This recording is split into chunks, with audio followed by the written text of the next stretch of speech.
പിന്നെ പേഴ്സണൽ ഒരു കാര്യം കൂടി പറയാം. എൻ്റെ കുറച്ച് സബ്സ്ക്രൈബേഴ്സിനും എൻ്റെ കുറച്ച് ഫ്രണ്ട്സിനും മാത്രമൊക്കെ അറിയാവുന്ന കാര്യമാണ്. ഞാൻ എൻ്റെ കാമുകിയെ നാട്ടിൽ നിന്ന് അടിച്ചുകൊണ്ട് വന്ന് ഇവിടെ വന്ന് കല്യാണം കഴിച്ചതാണ്. നമ്മുടെ കോട്ടയത്ത് നിന്ന് വന്ന് ആൻഡമാനിൽ കല്യാണം കഴിച്ചതാണ്. അപ്പം ആദ്യം തന്നെ ഞാൻ പറയാം, ഈ വ്ളോഗ് ബൈക്കേഴ്സിന് വേണ്ടിയിട്ട് മെയിനായിട്ടുള്ളതല്ല. നാട്ടിൽ നിന്ന് ആൻഡമാനിലൊന്ന് വന്ന് ഇവിടെ ഒന്ന് കറങ്ങി തിരിച്ച് പോകണം അങ്ങനെയുള്ളവർക്ക് വേണ്ടിയിട്ടുള്ളതാണ്. ഇവിടുത്തെ ട്രാവൽ ഏജൻസിക്കാരൊക്കെ ഇത് അറിഞ്ഞ് കഴിഞ്ഞ് കഴിഞ്ഞാൽ ചിലപ്പോൾ എൻ്റെ പേര് കൊട്ടേഷൻ കൊടുക്കും. അതുപോലെ വേറെ മോഡിഫൈഡ് വണ്ടി കൊണ്ട് നോക്കി. ആഹാ, ഔട്ട്ഫിറ്റ് ബൈ SK. കോർണറിങ്ങൊക്കെ നോക്കി. ട്രാക്കിൽ ഓടിക്കുന്നതിന് വെള്ളത്തിൽ ഇങ്ങനെ മുട്ടൊക്കെ കുത്തി ഒരഞ്ഞ് വന്ന് കോർണർ ചെയ്ത് അടിപൊളിയായിരിക്കും അല്ലേ കേട്ടോ. നൈസാ, നല്ല പവറൊക്കെ ആട്ടോ. പോളിപ്പവർ ഏതിൻ്റെ എഞ്ചിനാണോ എന്തോ. ചിലവ് ചുരുക്കിയുള്ള ആൻഡമാൻ യാത്രയിൽ നമുക്ക് വളരെ ഹെൽപ്പ് ചെയ്യുന്നൊരു റൂം സംവിധാനമാണ് ഇവിടെ ഉള്ളത്. അപ്പോൾ വരാൻ ആഗ്രഹിക്കുന്നവർ തീർച്ചയായിട്ടും ഈ വീഡിയോ ഫുള്ളായിട്ട് കാണുക. എന്നിട്ട് എക്സ്പെൻസിൻ്റെ കാര്യങ്ങൾ മനസ്സിലാക്കിയിട്ട് ആൻഡമാനിൽ വന്ന് അടിച്ചു പൊളിക്കുക. ഒരു 4-5 ദിവസം ഉണ്ടെങ്കിൽ നമുക്ക് ആൻഡമാൻ ഏരിയ ഫുള്ള് കറങ്ങി അടിച്ചു പൊളിച്ച് തിരിച്ചു പോകാൻ പറ്റും. അതിനുള്ള എക്സ്പീരിയൻസും കാര്യങ്ങളും ഞാൻ ഡീറ്റെയിൽ ആയിട്ട് പറയുന്നുണ്ട്.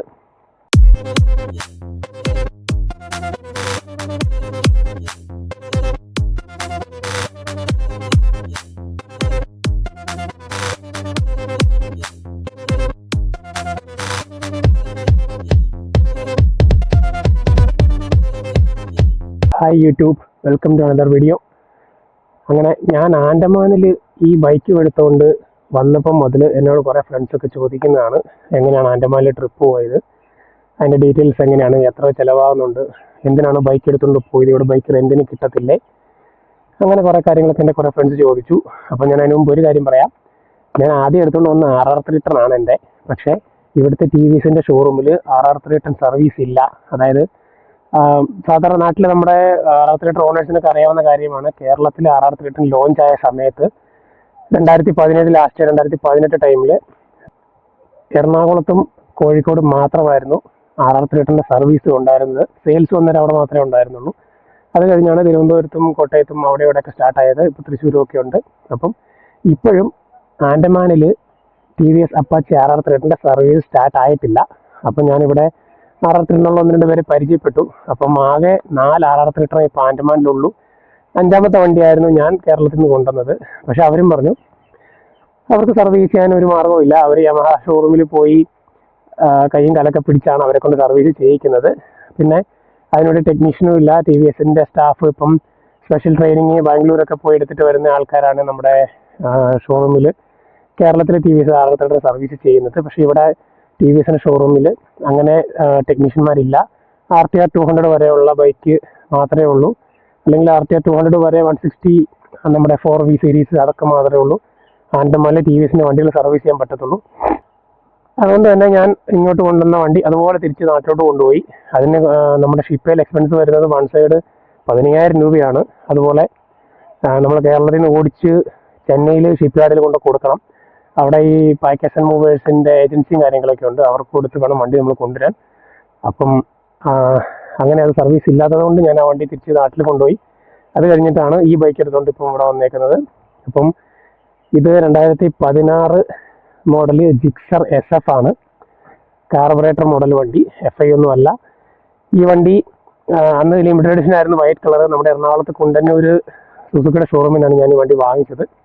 പിന്നെ മോഡിഫിക്കേഷൻ ചെയ്തത് ഈ വണ്ടിയിൽ ഈ കാണുന്ന മോഡിഫിക്കേഷനെ പറ്റി ഞാൻ ഡീറ്റെയിൽ ആയിട്ട് വീഡിയോ ചെയ്യുന്നുണ്ട്. ഈ ബാക്കി കാണുന്ന ടെയിൽ പോർഷനും ഇതൊക്കെ എന്നോട് കുറേ പേര് ഇവിടെ തന്നെ കണ്ടവർ ചോദിച്ചു, ഇങ്ങനെ ഒരു വണ്ടി അവർ കണ്ടിട്ടില്ല എന്ന്. മാത്രമല്ല കളറും ഇതാണ്ട് നോർമലി നമ്മുടെ ജിക്സർ SFൻ്റെ ഈ മോഡൽ വണ്ടി വരുന്നതെല്ലാം 150 SF മോഡൽ വണ്ടി വരുന്നതെല്ലാം ഒരു നീല കളർ, ഒരു റെഡ് കളർ അങ്ങനെയൊക്കെ ആയതുകൊണ്ട് പെട്ടെന്ന് വൈറ്റ് കളറും ഇതിൻ്റെ ബാഗ് ഇങ്ങനെ കൂടി കണ്ടപ്പോഴത്തേനും ഇവിടെ കുറേ റൈഡേഴ്സിനെയും കണ്ടായിരുന്നു. ഇവിടെ റൈഡേഴ്സ് ക്ലബ്ബൊക്കെ ഉണ്ട് ആൻഡമാനിൽ. നമ്മുടെ V3യുടെയും ഡ്യൂക്കിൻ്റെയും ഒക്കെ റൈഡേഴ്സ് ക്ലബ്ബ് പിള്ളേരൊക്കെ ഉണ്ട്. അപ്പം അവരെ കണ്ടപ്പോൾ ചോദിച്ചു ഇത് ഏത് വണ്ടിയാണ്, അവർക്ക് മനസ്സിലായി പോലും ഇല്ലാന്ന്. അപ്പം ഞാൻ പറഞ്ഞത് വണ്ടി ഇങ്ങനെ കിട്ടുന്നതല്ല, നമ്മുടെ ജിക്സർ SF തന്നെയാണ്, അത് മോഡിഫൈ ചെയ്താണ്. അപ്പം ഇതിൻ്റെ മോഡിഫൈ ചെയ്തതിനെ പറ്റി ഞാൻ ഡീറ്റെയിൽ ആയിട്ട് വീഡിയോ ചെയ്യുന്നുണ്ട്. ആക്ച്വലി ഇല്ലീഗലൊന്നും അല്ല, പോലീസുകാരെ കണ്ടിട്ടുള്ള വണ്ടിയാണ്. എനിക്ക് ഇതുവരെയും ഫിറ്റിംഗ് കാര്യങ്ങളൊന്നും കിട്ടിയിട്ടൊന്നുമില്ല. പിന്നെ കാരിയർ മാത്രം ഞാൻ വെച്ചതേ ഉള്ളൂ. പിന്നെ സ്റ്റണ്ട് ചെയ്യാനുള്ള സാധനങ്ങളൊക്കെ വെച്ചിട്ടുണ്ട്. അപ്പോൾ എങ്ങനെയാണ് ചെയ്യുന്നുള്ളൊരു ഡീറ്റെയിൽ ആയിട്ട് വീഡിയോ ഞാൻ പിന്നെ ചെയ്യുന്നുണ്ട്. ഇപ്പം നമ്മുടെ ഇന്നത്തെ ടോപ്പിക് എന്താണെന്ന് വെച്ചാൽ, കേരളത്തിൽ നിന്ന് ആൻഡമാനിലേക്ക് എങ്ങനെ ഒരു ട്രിപ്പ് വരാം, അല്ലെങ്കിൽ അതിന് എത്ര രൂപ എക്സ്പെൻസ് ആകും, എങ്ങനെയാണ് ഇവിടെ എത്തിച്ചേരാൻ പറ്റുന്നത് എന്നുള്ളതിൻ്റെ ഡീറ്റെയിൽസ് ആയിട്ട് ഞാൻ പറയാം. ആദ്യം തന്നെ പറയാം, ആൻഡമാനിൽ വരാൻ പാസ്പോർട്ടും കാര്യങ്ങളൊന്നും ആവശ്യമില്ല. കുറേ ആൾക്കാർക്കൊക്കെ അറിയാമായിരിക്കും, പക്ഷേ കുറേ പേര് ഇപ്പോഴും തെറ്റിദ്ധരിച്ചിട്ടുണ്ട്. എന്നോട് കുറേ പേര് ചോദിച്ചു പാസ്പോർട്ടൊക്കെ എടുത്തിട്ടാണോ പോയെന്ന്. ആൻഡമാനിൽ ട്രിപ്പ് വരാനോ കറങ്ങാൻ വരാനോ ഒന്നും പാസ്പോർട്ടിൻ്റെ ഒന്നും ആവശ്യമില്ല. പിന്നെ എക്സ്പെൻസും കാര്യങ്ങളും ഞാൻ ഡീറ്റെയിൽ ആയിട്ട് ഇപ്പം ഈ വീഡിയോ ചെയ്യാൻ കാരണം എന്താണെന്ന് വെച്ചാൽ, നാട്ടിൽ നിന്ന് എൻ്റെ കുറച്ച് സുഹൃത്തുക്കൾ ഇങ്ങോട്ട് വരുന്നുണ്ട്. അവർ 4 ഫാമിലീസാണ്. അവർ ഹസ്ബൻഡ്, വൈഫ്, പിള്ളേരൊക്കെ ആയിട്ടാണ് വരുന്നത്. അപ്പം അവരിവിടെ വന്നു കഴിഞ്ഞ് 4 ദിവസത്തെ ട്രിപ്പാണ് അവരിവിടെ പ്ലാൻ ചെയ്തേക്കുന്നത്. അപ്പം ആദ്യം തന്നെ ഞാൻ പറയാം, ഈ വ്ളോഗ് ബൈക്കേഴ്സിന് വേണ്ടിയിട്ട് മെയിൻ ആയിട്ടുള്ളതല്ല. നാട്ടിൽ നിന്ന് ആൻഡമാനിലൊന്ന് വന്ന് ഇവിടെ ഒന്ന് കറങ്ങി തിരിച്ച് പോകണം അങ്ങനെയുള്ളവർക്ക് വേണ്ടിയിട്ടുള്ളതാണ്.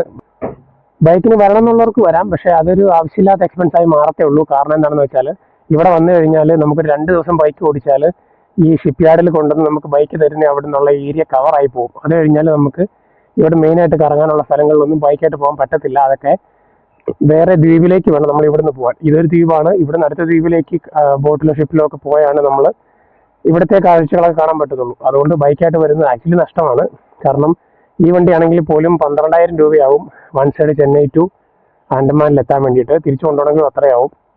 പിന്നെ കേരളത്തിൽ നിന്ന് ചെന്നൈയിൽ എത്തിക്കുന്ന ചിലവ്, പെട്രോൾ അല്ലെങ്കിൽ ട്രക്ക് കാശ്, അതെല്ലാം വെച്ച് നോക്കുമ്പോഴത്തേനും ബൈക്കിന് ആൻഡമാനിൽ കറങ്ങാൻ വരുന്നത് ശരിക്കും നഷ്ടമാണ്. ആരും വരാൻ പ്ലാൻ ചെയ്യാതിരിക്കുന്നതായിരിക്കും നല്ലത്. പിന്നെ നാട്ടിൽ നിന്ന് എങ്ങനെ വരാമെന്നുള്ളത് സിമ്പിൾ കാര്യമാണ്. ആദ്യം തന്നെ കൊച്ചിയിൽ നിന്നോ അല്ലെങ്കിൽ തിരുവനന്തപുരത്ത് നിന്നോ എവിടെയാണെന്ന് വെച്ചാൽ കേരളത്തിൽ നിന്ന് വരാൻ ആഗ്രഹിക്കുന്നവർ അവരുടെ നിയറസ്റ്റ് എയർപോർട്ടിൽ നിന്ന് ഫ്ലൈറ്റ് ബുക്ക് ചെയ്യുക. അത് കണക്റ്റഡ് ചെന്നൈ ടു അല്ലെങ്കിൽ ബാംഗ്ലൂർ കണക്റ്റഡ് ഇങ്ങോട്ട് കിട്ടും ആൻഡമാനിലേക്ക്. അപ്പം പോർട്ട് ബ്ലെയർ ആണ് ഈ കറക്റ്റ് എയർപോർട്ടുള്ള സ്ഥലത്തിൻ്റെ പേര്. അങ്ങനെ ഫ്ലൈറ്റ് ടിക്കറ്റ് ബുക്ക് ചെയ്യുമ്പോഴത്തേക്കും നമുക്ക് ഇത്തിരി റേറ്റ് കുറവായിരിക്കും. Direct Kochi two port Blair ആണ് നമ്മൾ ബുക്ക് ചെയ്യുന്നതെങ്കിൽ ഭയങ്കര റേറ്റ് ആയിരിക്കും. 12 രൂപ 13 രൂപയൊക്കെയാണ്. പിന്നെ കുറച്ച് അഡ്വാൻസിലൊക്കെ നോക്കിയിരുന്ന് ബുക്ക് ചെയ്താൽ കറക്റ്റ് ഫ്ലൈറ്റ് നമുക്ക് 7 രൂപ തൊട്ട് 8 രൂപ 10 രൂപയ്ക്കുള്ളിൽ തന്നെ കിട്ടും വൺ സൈഡ്.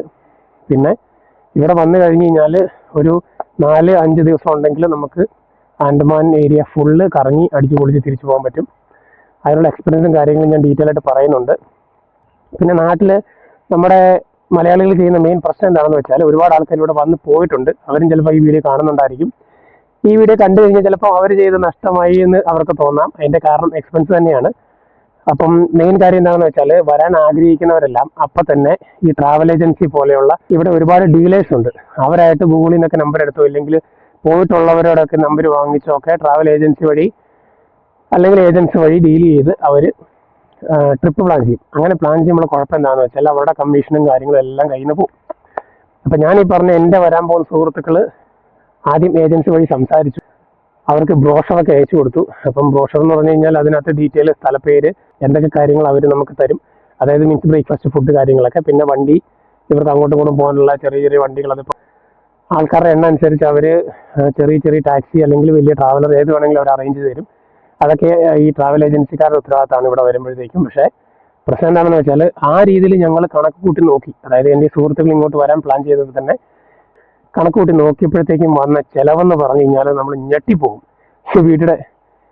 ഈ വീട്ടിയുടെ അവസാന ഭാഗത്ത് ഞാൻ കൃത്യമായിട്ട് പറഞ്ഞു തരാം. ട്രാവൽ ഏജൻസിക്കാർ നമ്മുടെ നിന്ന് വാങ്ങിക്കുന്ന പൈസയും നമ്മളായിട്ട് അറേഞ്ച് ചെയ്ത് നമ്മളിവിടെ വന്ന് കറങ്ങിയിട്ട് തിരിച്ചു പോയാൽ നമുക്ക് ചിലവാകുന്ന പൈസയും, ആ വ്യത്യാസം കണക്കൂട്ടി നോക്കി തന്നെ ഞെട്ടിപ്പോയി. ഇനി അവരെന്തായാലും ഓൾറെഡി ഇവിടെ എത്തിയിട്ടുണ്ട്. ഇന്ന് രാവിലെ 7 മണിക്കത്തെ ഫ്ലൈറ്റിന് അവർ നമ്മുടെ പോർട്ട് ബ്ലെയർ വന്ന് ഇറങ്ങിയിട്ടുണ്ട്. അപ്പോൾ അവർക്കുള്ള റൂമും കാര്യങ്ങളും ഞാൻ ഓൾറെഡി റെഡിയാക്കി വെച്ചിട്ടുണ്ടായിരുന്നു. അപ്പോൾ അങ്ങോട്ടാണ് ഇപ്പോൾ ഞാൻ പോകുന്നത്. അപ്പോൾ അവിടെ ചെന്നിട്ട് ഞാൻ അവരെയൊക്കെ പരിചയപ്പെടുത്താം. പിന്നെ അവരുടെ ട്രിപ്പും കാര്യങ്ങളൊക്കെ ഇങ്ങനെയാണ്. ഇന്നൊരു ദിവസം എന്തായാലും ഞാൻ അവരോട് കറങ്ങാൻ പോകും. ഇന്ന് 2 ബീച്ചിലേക്കാണ് ഞങ്ങൾ പോകാൻ പ്ലാൻ ചെയ്തേക്കുന്നത്. അത് കഴിഞ്ഞ് പിന്നെ ഇവിടുത്തെ ഒരു സെല്ലുലാർ ജയിലും അവിടുത്തെ ലൈറ്റ് ഷോയും ഉണ്ട്. അത് എനിക്ക് കാണാൻ പോകാൻ പറ്റത്തില്ല. ഈവനിങ്ങിലാണ് അവരുടെ പ്രോഗ്രാം പ്ലാൻ ചെയ്തേക്കുന്നത്. അപ്പം എൻ്റെ വൈഫ് റെഡി ആയിക്കൊണ്ടിരിപ്പുണ്ട്. അപ്പോൾ ഞങ്ങൾ ഉടനെ അങ്ങോട്ട് പോകും. ഓക്കെ, അപ്പം നിങ്ങൾ പറ്റുന്ന സ്ഥലങ്ങളൊക്കെ കാണിച്ചു തരാൻ പറ്റുന്ന ഒരു ടാക്സി കാറുകളുടെ ഒരു ഓണർ, അയാളുടെ നമ്പർ എൻ്റെ കയ്യിലുണ്ട്. ആളൊരു റിട്ടയർ പട്ടാളക്കാരനാണ്.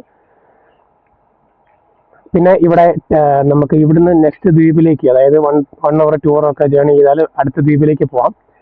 അപ്പം അങ്ങോട്ട് പോകാനുള്ള ടിക്കറ്റ് ബുക്ക് ചെയ്യാനുള്ള ഒരു ഏജൻസി ഉണ്ട്. ടിക്കറ്റ് ബുക്ക് ചെയ്യുന്നതിന് മാത്രമുള്ള കമ്മീഷൻ അവരുടെ അടുത്ത് പോകത്തുള്ളൂ. അത് നമ്മൾ കൊടുത്തേ പറ്റുള്ളൂ. കാരണം നമുക്ക് ഡയറക്റ്റ് അവിടെ പോയി ടിക്കറ്റ് ബുക്ക് ചെയ്യാൻ പറ്റത്തില്ല. അപ്പം അവരുടെ കോൺടാക്ട് നമ്പർ, അത് കഴിഞ്ഞാൽ നമുക്ക് പോയി താമസിക്കാൻ പറ്റുന്നത്, അതായത് പോർട്ട് ബ്ലെയർ ആൻഡമാനിലെ പോർട്ട് ബ്ലെയറിൽ വന്ന് ഇറങ്ങിക്കഴിഞ്ഞിട്ട് നമുക്ക് ഇവിടുന്ന് നെക്സ്റ്റ് ഒരു നെക്സ്റ്റ് ഒരു ഐലൻഡിലേക്ക് പോകാൻ പറ്റുന്നത് നമ്മുടെ ഹാവ്ലോക്ക് ഐലൻഡ് എന്ന് പറഞ്ഞ സ്ഥലമാണ്. നിങ്ങൾ ഗൂഗിളിൽ നോക്കിയാൽ നിങ്ങൾക്ക് ആ സ്ഥലത്തെ പറ്റി കാണാം. അവിടെയാണ് അണ്ടർ വാട്ടർ സീ വ്യൂയിങ് ഒക്കെ ഉള്ളത്. അടിപൊളി പരിപാടിയാണ് അവിടെ ഉള്ളത്. അപ്പം അങ്ങോട്ട് പോകാൻ വേണ്ടിയിട്ടുള്ള ടിക്കറ്റാണ് ഞാനിപ്പോൾ ഇവരെ പറ്റി ബുക്ക് ചെയ്യുന്ന കാര്യം പറഞ്ഞത് വിത്ത് കമ്മീഷൻ. പക്ഷേ അവിടെ ചെന്ന് കഴിഞ്ഞാൽ താമസിക്കാൻ നമുക്ക് റൂം വേണം. അവിടുത്തെ ഒരു ഹണിമൂൺ റിസോർട്ട് എന്നൊരു റിസോർട്ടുണ്ട്. അവരുടെ കോൺടാക്ട് നമ്പർ ഞാൻ ഡിസ്ക്രിപ്ഷനിൽ കൊടുക്കുന്നുണ്ട്. അപ്പം പിന്നെ ഇനി എനിക്ക് പറയാനുള്ളത്, നിങ്ങൾ വരാൻ താല്പര്യമുള്ളവർ, പ്രത്യേകിച്ച് ഹണിമൂണിനൊക്കെ വരാൻ പ്ലാൻ ചെയ്യുന്ന ന്യൂലി വെഡഡ് ആയിട്ടുള്ള ആൾക്കാർ, ഞാൻ പറയുവാണെങ്കിൽ ഒരിക്കലും ഏജൻസി ത്രൂ വരരുത്. അത് ഭയങ്കര നഷ്ടമാണ്. നമ്മൾ ആവശ്യമില്ലാതെ ഒരുപാട് പൈസ ചിലവാക്കുന്ന പോലെ ആയിപ്പോവും. ഇപ്പോൾ എൻ്റെ സുഹൃത്തുക്കൾ വരുന്നവരുടെ എക്സ്പെൻസ് ഞാൻ മുമ്പേ പറഞ്ഞാൽ ഈ വീഡിയോയുടെ അവസാനം ഞാൻ പറയുന്നതാണ് അവർക്ക് എത്ര ചിലവായി എന്നുള്ളത്. അവർ 4 കുടുംബമാണ്, പിള്ളേരുൾപ്പെടെ മൊത്തം 13 പേരുണ്ട്. അപ്പം അവർക്ക് വന്നേക്കുന്ന എക്സ്പെൻസ് ഞാൻ കറക്റ്റായിട്ട് പറഞ്ഞുതരാം. അപ്പോൾ വരാൻ ആഗ്രഹിക്കുന്നവർ തീർച്ചയായിട്ടും ഈ വീഡിയോ ഫുള്ളായിട്ട് കാണുക.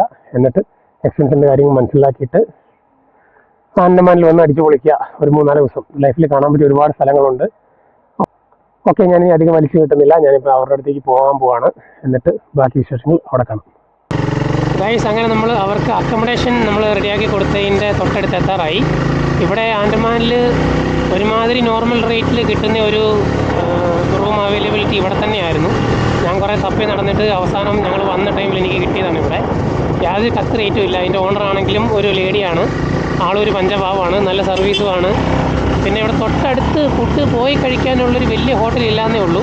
പക്ഷേ നമ്മൾ വണ്ടിയോ ക്യാബോ ഒക്കെ ഓൾറെഡി ബുക്ക് ചെയ്തിട്ടൊക്കെ ആണെങ്കിൽ ഒരു കുഴപ്പമില്ല, നമുക്ക് പോയി ഫുഡ് കഴിക്കാനും ഒക്കെ ഉണ്ട്. പിന്നെ ഇവിടുന്ന് എപ്പോഴും നമുക്ക് നടന്നു പോയി ഫുഡ് കഴിക്കേണ്ട ആവശ്യം വരുന്നില്ല. ഓൾറെഡി നമ്മൾ യാത്രയിലായിരിക്കും, നമ്മുടെ വണ്ടിയാണ് കിടക്കുന്നത്. അപ്പോൾ ഓൾറെഡി അവരിവിടെ റെഡി ആയിട്ടുണ്ടായിരിക്കും. നോക്കാം. 9:00 പോകുന്നതാണ് ഞാൻ പറഞ്ഞിരുന്നത്.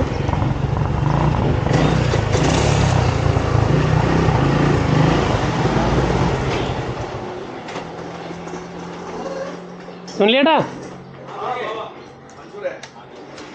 കുടിയാണോ? നമ്മുടെ ആൾക്കാരൊക്കെ ഇവിടെ ഉണ്ട്. ഞാൻ റൂമൊക്കെ ഒന്ന് കാണിച്ചു തരാം. അകത്ത് നമ്മൾ കയറുന്നില്ല, ഇപ്പോൾ അവർ സെറ്റായിട്ടുണ്ട്. ഇതാണ് ബിൽഡിങ്. ഇതിൻ്റെ ഈ ഒരു ഏരിയയുടെ അപ്പുറത്ത് ഭാഗത്ത് നമ്മുടെ സീ വ്യൂ പോയിൻ്റ് കാര്യങ്ങളൊക്കെ ഉണ്ട്. ഞാൻ മുമ്പേ കാണിച്ച ഫ്ലാഗ് പോയിൻറ്റും കാര്യങ്ങളൊക്കെ അവിടെ തന്നെയാണ്. അപ്പോൾ ഇവിടെ ആകുമ്പോൾ ഈവനിങ് വാക്കിന് പോകാനും മറ്റേ സീ വ്യൂ പോയിൻറ്റിൻ്റെ സൈഡിലുള്ള പാത്തിൽ കൂടി ഒരു ഈവനിങ് വാക്ക്, അതിനുള്ള സെറ്റപ്പൊക്കെ അവിടെ തന്നെ ഉണ്ട്. വലിയ ദൂരമൊന്നുമില്ല, ഇവിടെ നടന്നു പോകാനുള്ള ദൂരമേ ഉള്ളൂ. നമ്മൾ വന്ന വഴിയല്ലാതെ വേറെ ഷോർട്ട് കട്ട് ഉണ്ട്, അതിൽ നടന്നു പോയാൽ വളരെ കുറച്ച് ദൂരമേ ഉള്ളൂ. വേൾ മറൈൻ എന്നാണ് ഹോട്ടലിൻ്റെ പേര്. ഞാൻ ഇതിൻ്റെ നമ്പർ ഡിസ്ക്രിപ്ഷനിൽ ഇടുന്നതാണ്. ചിലവ് ചുരുക്കിയുള്ള ആൻഡമാൻ യാത്രയിൽ നമുക്ക് വളരെ ഹെൽപ്പ് ചെയ്യുന്നൊരു റൂം സംവിധാനമാണ് ഇവിടെ ഉള്ളത്. പിന്നെ പേഴ്സണൽ ഒരു കാര്യം കൂടി പറയാം. എൻ്റെ കുറച്ച് സബ്സ്ക്രൈബേഴ്സിനും എൻ്റെ കുറച്ച് ഫ്രണ്ട്സിനും മാത്രമൊക്കെ അറിയാവുന്ന കാര്യമാണ്. ഞാൻ എൻ്റെ കാമുകിയെ നാട്ടിൽ നിന്ന് അടിച്ചുകൊണ്ട് വന്ന് ഇവിടെ വന്ന് കല്യാണം കഴിച്ചതാണ്. നമ്മുടെ കോട്ടയത്തു നിന്ന് വന്ന് ആൻഡമാനിൽ കല്യാണം കഴിച്ചതാണ്. അപ്പം അതിൻ്റെ വീട്ടിൽ ചെന്ന് കയറുന്നൊരു വ്ളോഗൊക്കെ ഞാൻ പോസ്റ്റ് ചെയ്തിട്ടുണ്ട്. നിങ്ങളൊക്കെ ഒന്ന് കണ്ട് സപ്പോർട്ട് ചെയ്യുക. പിന്നെ അന്ന് ഞങ്ങൾ വന്ന സമയത്തും ഇവിടെ തന്നെയാണ് താമസിച്ചുകൊണ്ടിരുന്നത്. ഓണർ ലേഡി ആയതുകൊണ്ട് നമുക്ക് നല്ല സേഫ്റ്റി ഉണ്ട്. പിന്നെ പുള്ളിക്കാരിയുടെ പെരുമാറ്റം കാര്യങ്ങളൊക്കെ നല്ല മാന്യപരമായുള്ള പെരുമാറ്റമാണ്. പിന്നെ ലേഡി ആയതുകൊണ്ട് തന്നെ നമുക്ക് അധികം ടെൻഷൻ അടിക്കേണ്ട ആവശ്യമില്ല. വേണ്ടേ, നമ്മുടെ കൂടെയുള്ള ആളാട്ടോ അത്. അപ്പം അന്ന് തൊട്ടുള്ള പരിചയമാണ് പുള്ളിക്കാരിയായിട്ട്. അതുകൊണ്ടാണ് പിന്നെ ഞങ്ങളങ്ങനെ ഈ പുള്ളിയാണ് കേട്ടോ ഇവിടുത്തെ കെയർ ടേക്കർ. ആളൊരു പാവമാണ്. പെണ്ണുങ്ങളൊക്കെ ഒന്ന് ബഹുമാനം നോക്കി. അന്ന് തൊട്ടുള്ളൊരു പരിചയമാണ് പുള്ളിക്കാരിയായിട്ട്. അങ്ങനെ നമ്മൾ കമ്പനി ഉള്ളതുകൊണ്ട് ഒരു 3 മാസത്തോളം അവളിവിടെ താമസിച്ചു. അത് കഴിഞ്ഞിട്ടാണ് ഞങ്ങൾ ഇവിടുത്തെ അമ്പലത്തിൽ പോയി കല്യാണം കഴിച്ചതൊക്കെ. അപ്പം അന്നോട്ടുള്ള പരിചയം ആയതുകൊണ്ട് നമുക്ക് റേറ്റിൽ നല്ല വ്യത്യാസമുണ്ട് പുള്ളിക്കാരി തരുന്നത്. ഇപ്പം നമ്മളിവിടെ വേറെ ഏതെങ്കിലും ഒരു ഡീലർ പറഞ്ഞിട്ടോ അല്ലെങ്കിൽ നമ്മുടെ ട്രാവൽ ഏജൻസിക്കാർ വഴിയോ ഒക്കെ റൂം ബുക്ക് ചെയ്ത് കഴിഞ്ഞാൽ അവർ അതിൻ്റെ കമ്മീഷനും കാര്യങ്ങളെല്ലാം കഴിഞ്ഞിട്ടാണ് നമുക്കുള്ള പേയ്മെൻറ്റ് നമ്മളോട് ചെയ്യാൻ പറയുന്നത്. അപ്പം അത് ഭയങ്കര എക്സ്പെൻസ് തന്നെയാണ്. ചിലവ് ചുരുക്കാൻ വേണ്ടി പറ്റുന്ന മാർഗ്ഗം എന്ന് പറഞ്ഞാൽ നമ്മൾ നമ്മളുടേതായ രീതിയിൽ എല്ലായിടത്തും പേയ്മെൻറ്റ് നടത്തുക. കോമൺ സെൻസ് ആണല്ലോ. നമ്മൾ വൈകുന്ന ഏത് ഡീലറെ അല്ലെങ്കിൽ ഏത് ട്രാവൽ ഏജൻസിയോ പറഞ്ഞാലും അവർ അവരുടെ കമ്മീഷൻ എടുത്തിട്ട് നമ്മൾ കാര്യങ്ങൾ ചെയ്ത് തരത്തുള്ളൂ. അതുകൊണ്ട് തന്നെ നമ്മൾ നമ്മുടെ മാക്സിമം നമുക്ക് പറ്റുന്ന പോലെ തന്നെ റൂമും കാര്യങ്ങളൊക്കെ എടുക്കുക. നമ്മുടെ എവിടെ ടിക്കറ്റ് ബുക്ക് ചെയ്യണോ അവിടുത്തെ കാര്യങ്ങളെല്ലാം എടുക്കുക. മാത്രമല്ല ഇവിടെ പൈസ ഇല്ലാതെ ഒരു സ്ഥലത്ത് നമുക്ക് പോകാൻ പറ്റത്തില്ല. നല്ല എക്സ്പെൻസ് ആണെന്ന് അറിയാമല്ലോ. കാരണം ഇവിടുത്തെ മെയിൻ വരുമാനം തന്നെ ടൂറിസമാണ്. അതുപോലെ തന്നെ യൂണിയൻ ടെറിട്ടറി ആയതുകൊണ്ട് ഒരുപാട് വിസിറ്റേഴ്സാണ്. നമ്മൾ ലഡാക്കിൻ്റെ കാര്യം പറയുന്ന പോലെ തന്നെയാണ്. ഒരുപാട് ടൂറിസ്റ്റുകൾ വന്നും പോയി നിൽക്കുന്ന സ്ഥലമാണ്. പിന്നെ സീസൺ ആണെങ്കിൽ എല്ലാ കാര്യങ്ങൾക്കും കുറച്ച് റേറ്റ് കൂടുതലായിരിക്കും. അതുകൊണ്ട് സീസൺ നോക്കിയിട്ട് നാട്ടിൽ നിന്ന് ടിക്കറ്റുകളെല്ലാം ബുക്ക് ചെയ്യുക. ഫ്ലൈറ്റിനാണ് ഏറ്റവും കൂടുതൽ ചാർജ് ആവുന്നത്. അപ്പോൾ അത് അഡ്വാൻസ് ആയിട്ട് നോക്കി ഇരുന്ന് നമ്മൾ എപ്പോൾ റേറ്റ് കുറഞ്ഞെന്ന് നമുക്ക് തോന്നുന്നു ആ സമയത്ത് ബുക്ക് ചെയ്യുക. പിന്നെ കപ്പിൾസ് ഹണിമൂൺ പാർട്ടീസൊക്കെ ആണെങ്കിൽ അവർക്ക് അഡ്വാൻസ് പ്ലാൻ പറ്റത്തില്ലല്ലോ, കല്യാണം അനുസരിച്ചുള്ള ബുക്കിംഗ് അല്ലേ പറ്റത്തുള്ളൂ. അപ്പം കല്യാണം അനുസരിച്ച് അത് കഴിഞ്ഞുള്ള ബുക്കിംഗ് നോക്കുക. അല്ലാതെ ഫാമിലിയായിട്ട് ഇപ്പം നമ്മുടെ ഇവരൊക്കെ വന്നേക്കുന്ന പോലെ കറങ്ങാൻ വരുന്ന ആൾക്കാരാണെങ്കിൽ അവർക്ക് നോർമലി അവരുടെ ലീവും കാര്യങ്ങളൊക്കെ അതനുസരിച്ച് എടുക്കാൻ പറ്റും, ഇവിടുത്തെ സീസണൊക്കെ നോക്കിയിട്ട്. അപ്പോൾ അങ്ങനെ ആകുമ്പോൾ നമുക്ക് കുറേ പൈസ ലാഭിക്കാൻ പറ്റും. അപ്പം ഈ വീഡിയോയുടെ അവസാനത്തെ ഭാഗത്തായിട്ട് ഞാൻ പറയാം, ഏകദേശം അവരോട് ട്രാവൽ ഏജൻസിക്കാർ പറഞ്ഞതും നമ്മളിതെല്ലാം കൂടി ബുക്ക് ചെയ്ത് സെപ്പറേറ്റ് നമ്മളുടെ രീതിയിൽ തന്നെ ചെയ്തെടുത്തപ്പോഴത്തേക്ക് നമുക്ക് വന്ന എക്സ്പെൻസും അതിൻ്റെ വ്യത്യാസം കാര്യങ്ങളൊക്കെ. ഇവിടുത്തെ ട്രാവൽ ഏജൻസിക്കാരൊക്കെ ഇത് അറിഞ്ഞ് കഴിഞ്ഞ് കഴിഞ്ഞാൽ ചിലപ്പോൾ എൻ്റെ പേര് കൊട്ടേഷൻ കൊടുക്കും. അതുപോലെ വേറെ മോഡിഫൈഡ് വണ്ടി വേണോ നോക്കി. ഔട്ട്ഫിറ്റ് ബൈ SK കൊള്ളാം കേട്ടോ. എനിക്കൊന്ന് മോഡിഫിക്കേഷൻ ടീംസിൻ്റെ വല്ലതും ആയിരിക്കും. സ്കേട്ടൊന്നും ഇല്ല, വെറുതെ സ്പോയിലറും കളറും മാത്രമേ ഉള്ളൂ. നമ്മൾ വണ്ടി പ്രാന്തന്മാർ ഇങ്ങനെയാണ്, ഏത് വ്ലോഗ് ചെയ്തുകൊണ്ടിരുന്നാലും അതിനിടയ്ക്ക് വണ്ടി കണ്ടി ഞാൻ പുറകെ പോകും, എന്ത് ചെയ്യാൻ പറ്റും. അപ്പം പറഞ്ഞൊന്ന് കൊട്ടേഷൻ്റെ കാര്യമാണ്. ഈ ട്രാവൽ ഏജൻസിക്കാർ അറിഞ്ഞ് കഴിഞ്ഞ് കഴിഞ്ഞാൽ എൻ്റെ പേര് കൊട്ടേഷൻ കൊടുക്കും ചിലപ്പം. അപ്പോൾ ഞാൻ ഏത് കമ്പനിയാണെന്ന് ഞാൻ പറയുന്നില്ല, പക്ഷേ ഇവർക്ക് അവർ ബ്രോഷറൊക്കെ അയച്ചു കൊടുത്തായിരുന്നു ഇന്ന സ്ഥലങ്ങൾ നമ്മൾ കാണിക്കാമെന്നുള്ളത്. പക്ഷേ നമ്മൾ അതിനേക്കാൾ കൂടുതൽ സ്ഥലങ്ങളാണ് ഇപ്പം പ്ലാൻ ചെയ്ത് വെച്ചേക്കുന്നത് നമ്മളുടെ രീതി ബുക്ക് ചെയ്ത് കഴിഞ്ഞപ്പോഴത്തേക്കും. അപ്പോൾ അതിന് വരുന്ന റേറ്റ് വ്യത്യാസം എന്ന് പറഞ്ഞു കഴിഞ്ഞാൽ ഞാൻ നോക്കിയിട്ട് ഭയങ്കര വ്യത്യാസമാണ്. ഇങ്ങനൊരു ബിസിനസ് ഇവിടെ തുടങ്ങി കഴിഞ്ഞ് കഴിഞ്ഞാൽ പ്രത്യേകിച്ച് പണിയൊന്നും എടുക്കേണ്ട ആവശ്യം വരത്തില്ല. അപ്പോൾ ഞാൻ ഏകദേശം അവരൊക്കെ ഇറങ്ങാറായിട്ടുണ്ട്. ഇറങ്ങിക്കഴിഞ്ഞിട്ട് ഞാൻ ബാക്കി ഡീറ്റെയിൽസ് ആയിട്ട് പറയാം. അപ്പോൾ 1-2 സ്ഥലങ്ങൾ നമ്മൾ അവരുടെ കൂടെ പോകുന്നുണ്ട്. അത് കഴിഞ്ഞാൽ എനിക്ക് പോകേണ്ടി വരും. അപ്പം ഇവർ 4 ദിവസത്തേന് ഇവിടെ തന്നെ കാണും. പിന്നെ ഞാൻ പറഞ്ഞ പോലെ ഹാവ്ലോക്കും കാര്യങ്ങളൊക്കെ ഇവരുടെ ടിക്കറ്റൊക്കെ ഓൾറെഡി ബുക്ക്ഡാണ്. ഇതോണോ ഇതിനകത്ത് ചെറിയ പറയാത്ത എല്ലാ ഭാഗങ്ങളും ഞാൻ പോസ്റ്റ് ചെയ്യുന്നതായിരിക്കും. എന്നെ തെറി പറയുന്നല്ല, ഞാനറിയാതെ പറഞ്ഞു പോകല്ലോ. ഇതാണ് ഇവരുടെ എല്ലാം ഫാമിലി കേട്ടോ.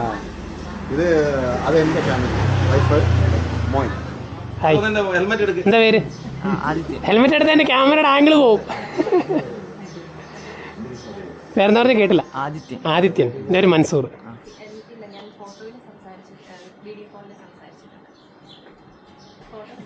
ആറേ എന്തോ വണ്ടിക്കാരന് പറഞ്ഞു ഇപ്പം 5 മിനിറ്റ് എത്താന്ന് പറഞ്ഞു. 9:45 അല്ലേ? അയ്യോ, എയർപോർട്ടിൽ കഴിക്കാൻ പറ്റിയല്ലോ. എയർപോർട്ടിൽ എല്ലാവരും കൂടി കഴിക്കുന്ന കാശുണ്ടെങ്കിൽ ഒരാൾക്ക് തിരിച്ച് വീട്ടിൽ പോകാം ഫ്ലൈറ്റ് ബുക്ക് ചെയ്ത്. എല്ലാവരും ഇറങ്ങി. മുറിയൊക്കെ പൂട്ടിയില്ലേ?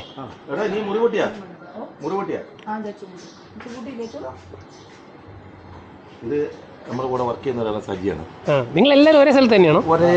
നിങ്ങൾക്ക് സെക്യൂരിറ്റി ഇഷ്യൂ ഒക്കെ ഉണ്ടോ? ഞാൻ ഈ ഷൂട്ടൊക്കെ ചെയ്ത് ISR എന്നൊക്കെ പറഞ്ഞ് പോസ്റ്റ് ചെയ്ത് കഴിഞ്ഞാൽ പ്രശ്നമാകുമോ?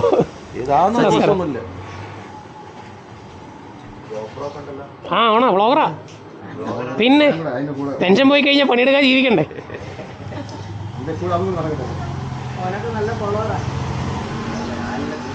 ആണോ? യൂട്യൂബ് ഉണ്ടോ? എന്നെ കാര്യം വലിയ വ്ളോഗറാണോ? ഞാനിപ്പോൾ 1 വർഷം ആകുന്നുള്ളൂ. 1K something ആകാറായി. 996 976 സംതിങ്. എൻ്റെ പേരെന്താ? മൻസൂർ. എല്ലാവരും ഇറങ്ങിയോ? ഇവിടെ പോയി. നീയും വ്ളോഗറാണോ? വഴി ഇറങ്ങിയിട്ട് വ്ളോഗർമാരെ കൂടെ വിട്ടിട്ട് നടക്കാൻ വയ്യാത്ത അവസ്ഥയായി. സാർ നമസ്കാരം. മൻസൂർ. എങ്ങനെ? സുഭാഷോ? ഇപ്പം ഇവിടെ തൊട്ടടുത്തൊരു ബീച്ചുണ്ട്, കാർബൈൻസ് ബീച്ച് ഇവിടെ തൊട്ടടുത്ത്. അവിടുന്ന് പിന്നെ വാണ്ടൂർ എന്നൊരു ബീച്ചുണ്ട്, അവിടെ കൂടി പോയി തിരിച്ചു വന്നാൽ ഇന്നത്തെ സമയം കഴിയും. സെല്ലോർ ചേച്ചി വൈകിട്ട് പോവാം. അവിടെ ഇരുട്ടി കഴിഞ്ഞാൽ പിന്നെ വാണ്ടൂരൊന്നും പോയിട്ട് കാര്യമില്ല. അവിടെ പിന്നെ മുതലയുടെ ചെറിയൊരു സീനുണ്ട്, അവിടെ ബോർഡൊക്കെ വെച്ചിട്ടുണ്ട്. അപ്പോൾ അവിടെ നിന്ന് തിരിച്ച് വരുമ്പോൾ സെല്ലോർ ജയിലും കാണാം. പിന്നെ ലൈറ്റ് ഷോ ഉണ്ടെന്നുള്ള നമുക്കൊന്ന് അന്വേഷിച്ച് നോക്കാം. ഒരു 2 മണി വരെ ഞാനും കൂടെ തന്നെ കാണും.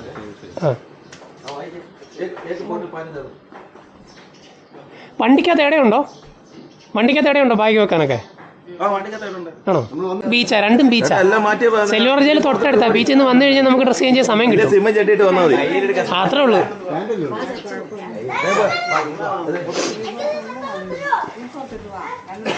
ഓ, നിന്റെ ബുദ്ധി കൊള്ളാം കേട്ടോ. ഇത്ര തലയ്ക്കകത്ത് ബുദ്ധി ഉണ്ടായിരുന്നല്ലേ?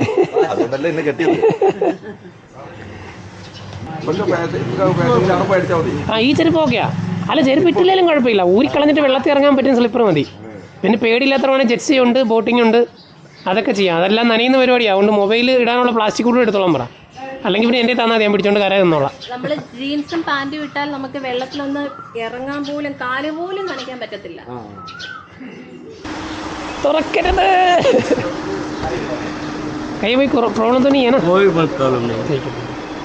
आनंद भैया अब रिटायर है ना, इसलिए थोड़ा पहचान था, बात करते फिर सिटिंग हो गया, क्योंकि अलग अलग हमने ट्रैवल एजेंसी में बात कर रहे हैं तो बहुत महंगा हो रहा है हर चीज़ का ना। इसके अंदर अलग से डिक्की है क्या? पीछे है ना? आपका नाम विजय ही है ना? ठीक है, मेरा एक यूट्यूब चैनल है, मैंने अभी शुरू किया था, आपके बारे में भी थोड़ा बता देता हूँ, आपका आनंद भैया के बारे में भी बताऊँगा, और गाड़ी एजेंसी के वहाँ केरला से बहुत बंदे आते हैं ऐसे घूमने के लिए ना. അപ്പം നമ്മുടെ ഇവിടെയുള്ളൊരു റിട്ടയർ പട്ടാളക്കാരനുണ്ട്, പുള്ളിയുടെ കെയർ ഓഫിൽ നമുക്ക് കിട്ടിയ വണ്ടിയാണിത് കേട്ടോ. ഡ്രൈവർ ആളൊരു പാവാണെന്ന് തോന്നുന്നു, എന്നാലും കുഴപ്പമൊന്നുമില്ല, പിന്നെ നമുക്കത് വിഷയമുള്ള കാര്യമില്ലല്ലോ, നമുക്ക് ആൾ ഭയങ്കര ആണെങ്കിലും പൈസ കുറച്ച് കിട്ടി കഴിഞ്ഞാൽ നമ്മൾ സംഭവം ബുക്ക് ചെയ്യും. അങ്ങനെ ഈ വണ്ടിക്കകത്ത് ഇവരിപ്പം 13 പേരുണ്ട്, പിള്ളേർ ഉൾപ്പെടെ, അപ്പം അത്രയും പേർക്കുള്ള ഇതിനകത്തുണ്ട് ധാരാളം. ഇന്നിപ്പോൾ നമ്മൾ 2 ബീച്ചിലും ഒരു സെല്ലുലാർ ജയിലിൻ്റെ ലൈറ്റ് ഷോയും കൂടിയാണ് പ്ലാൻ ചെയ്തേക്കുന്നത്. അപ്പം ഇന്നൊരു ദിവസം കൊണ്ട് തീരുമെന്നാണ് വിശ്വാസം. എന്തായാലും ഏകദേശം ടൈം അതനുസരിച്ച് നമ്മൾ ഇറങ്ങുന്നുണ്ട്. ഇനിയിപ്പോൾ ബ്രേക്ക്ഫാസ്റ്റ് കഴിച്ചാൽ മാത്രം മതി, അത് കഴിഞ്ഞാൽ 2 ബീച്ച് കവർ ചെയ്ത് പോകാൻ പറ്റും. അപ്പം മതി, ഈ വണ്ടി മതി കേട്ടോ. 13 പേർക്കുള്ള വണ്ടി എന്ന് പറഞ്ഞാൽ ധാരാളമാണ്. ഇവരോട് ഞാൻ ചോദിക്കുകയും ചെയ്താലും സീറ്റിനകത്ത് ഇടയ്ക്ക് കുഴപ്പമുണ്ടോന്ന്. അപ്പം ഇടയ്ക്ക് കുറവൊന്നുമില്ല. ഏകദേശം എത്ര സീറ്റുണ്ട്? 1 2 3 4 3 7 4 11 12 13 കറക്റ്റ് 13 സീറ്റുണ്ട് കേട്ടോ. പിന്നെ പിള്ളേരാണ് കൂടുതൽ, അതുകൊണ്ട് വേറെ പ്രശ്നവുമില്ല. കയറിക്കോ.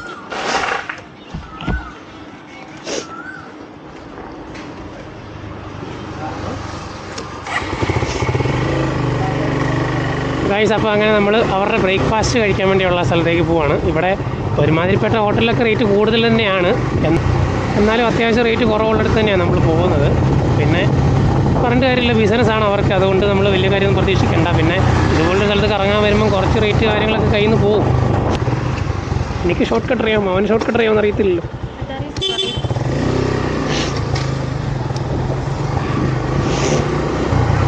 പുറകെ ഉണ്ട് പുള്ളി. എനിക്കാണെങ്കിൽ ജലദോഷം പിടിച്ചിട്ട് സംസാരിക്കാനും പറ്റുന്നില്ല.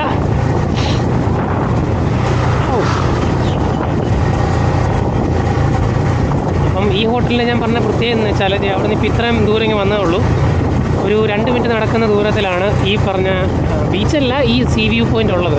ഇതിൻ്റെ റൈറ്റ് സൈഡിലാണ് മറ്റേ ഫ്ലാഗ് പോയിൻറ്റ്. ഇതാണ് വൈകുന്നേരം ഇപ്പോൾ കുറച്ച് പണി നടന്നുകൊണ്ടിരിക്കുകയാണ്, പക്ഷേ ഇതൊരു ഫുട്പാത്ത് പോലെ ഇവിടെ ഈവനിങ് വാക്കിനുള്ള എല്ലാ സെറ്റപ്പും ഉണ്ട്. ഏതാണ് നമ്മുടെ ഫ്ലാഗ് കണ്ടോ? ആ ഫ്ലാഗിൻ്റെ കാര്യമാണ് ഈ ഫ്ലാഗ് പോയിൻ്റ് എന്ന് പറയുന്നത്.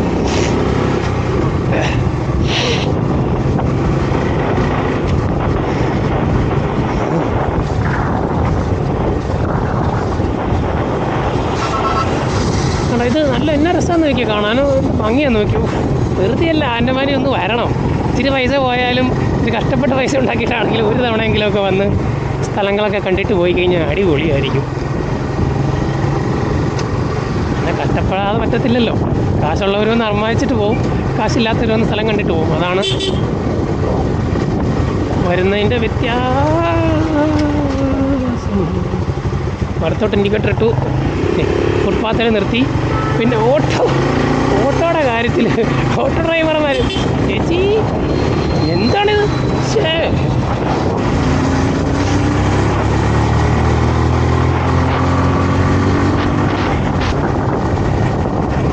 ഓട്ടോക്കാരും എൻ്റെ പൊന്നെ എങ്ങനെ മലയാളികളാണോ അങ്ങനെ തന്നെ. ഇനി ആ പുള്ളി മലയാളി എങ്ങാനോ? ആൻഡമാനിൽ മലയാളികൾ കുറേ ഉള്ളതാണല്ലോ. പുള്ളി മലയാളിയാണെന്ന് എനിക്ക് തോന്നുന്നത്, ഓട്ടോയുടെ ഇൻഡിക്കേറ്ററും ചവിട്ടും നിർത്തിയ സ്ഥലമൊക്കെ കണ്ടിട്ട്.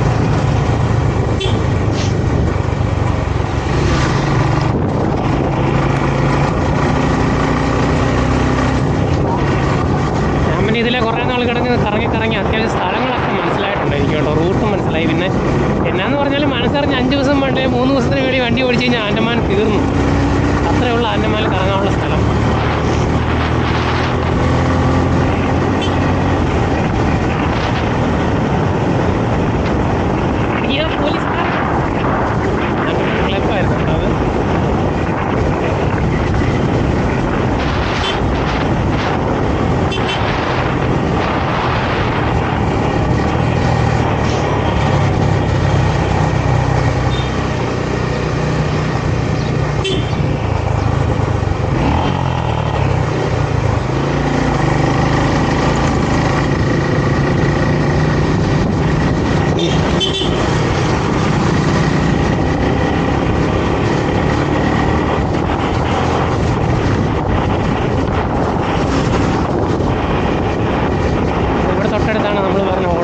അവിടെ നല്ല രസമാണ് കേട്ടോ.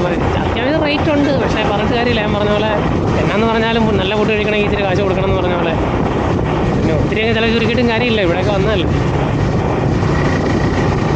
ആഹാ പ്രാവ്. ഇതാണ് ഓഫീസ് സൂപ്രണ്ട് ഓഫ് പോലീസ്. ഇതെങ്ങാണ്ടായിരുന്നല്ലോ. ഇതാണ് സാർ. ഓപ്പൺ ആണോ?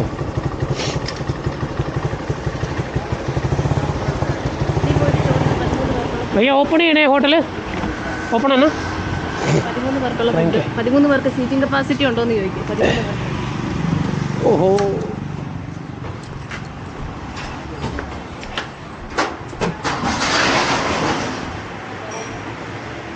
भैया नाश्ते में क्या मिलेगा अभी? डोसा पूरी डोसा है ना? 13 പേർക്ക്.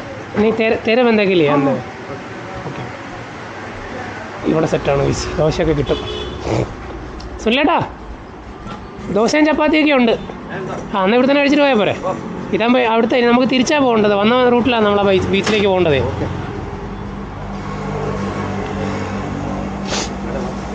അവൻ്റെ ഒരു കൂളിംഗ് ഗ്ലാസും എന്തോ ഇല്ലില്ല, ഞങ്ങൾ കഴിച്ചാ. ഞാൻ കുറച്ച് വീഡിയോ ഒക്കെ എടുക്കട്ടെ, നിങ്ങൾ കഴിക്കും. ഇരുന്ന് ഓർഡർ ചെയ്തില്ല, ലേറ്റ് ആവും. ചായ കുടിക്കാം. ഷാരൂഖ് ഖാനെ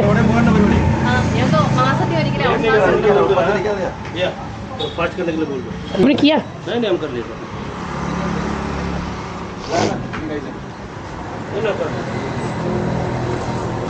നിങ്ങളവിടെ ഇറക്കിയിട്ടും കഴിച്ചിട്ട് വരാമെന്നും പറഞ്ഞാ പോയത്.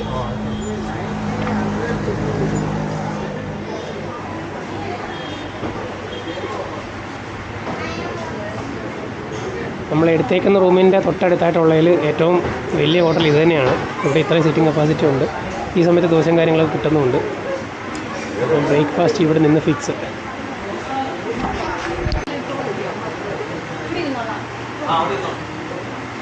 ഇത് കണ്ടോ, ഫുഡ് ഓർഡർ ചെയ്താൽ ലേറ്റ് ആവുന്ന എല്ലാ ഹോട്ടലുകാരുടെയും ടെക്നിക്ക് ഇതാ. ഇതുപോലെ കാണാൻ ഭംഗിയുള്ളൊരു അക്വേറിയം സെറ്റ് ചെയ്തങ്ങ് വെക്കും. ആൾക്കാർ കണ്ട് നോക്കിയിരുന്ന സമയം പോകണമെന്ന് അറിയത്തുമില്ല. ഫുഡ് ലേറ്റായെന്നും പറഞ്ഞ് നിരന്തരം വിളിക്കുകയില്ല. അത് കൊള്ളാലോ. വേറെ ഉണ്ടോ? അത്രയുണ്ട്. കയറിക്കോ ഗായ്സ്. അങ്ങനെ ബ്രേക്ക്ഫാസ്റ്റ് കഴിഞ്ഞു. ഇനി നമ്മൾ നേരെ ഇവിടുന്ന് കാർബൻസ് ബീച്ചിലേക്കാണ് പോകുന്നത്. ജസ്റ്റ് ഒരു 4 കിലോമീറ്ററേ ഉള്ളൂ. അവിടെ ബോട്ടിങ്, ജെറ്റ്സി, അതുപോലെ പാരാഗ്ലൈഡിങ്, അങ്ങനത്തെ കുറേ സാധനങ്ങളുണ്ട്. അപ്പോൾ നമുക്ക് ജസ്റ്റ് അതൊക്കെ ഒന്ന് എക്സ്പ്ലോർ ചെയ്തിട്ട് അവിടെ തിരിച്ചു വരാം.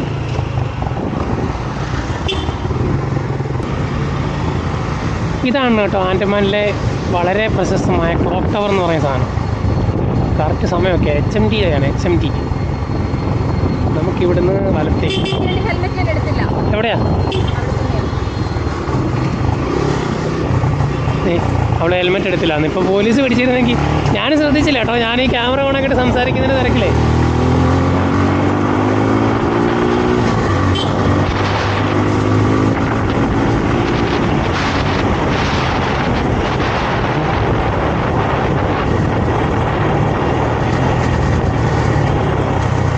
ഹെൽമെറ്റ് എടുക്കാൻ മറന്നുപോയി. കുഴപ്പമില്ല, അറിയാവുന്ന ഹോട്ടൽ അല്ലെങ്കിൽ ഹെൽമെറ്റ് കിട്ടും അല്ലേ? അറിയാവുന്നവണ്ണം തന്നെ നിർബന്ധം. നമ്മുടെ ഹെൽമെറ്റ് നമ്മളെടുക്കും.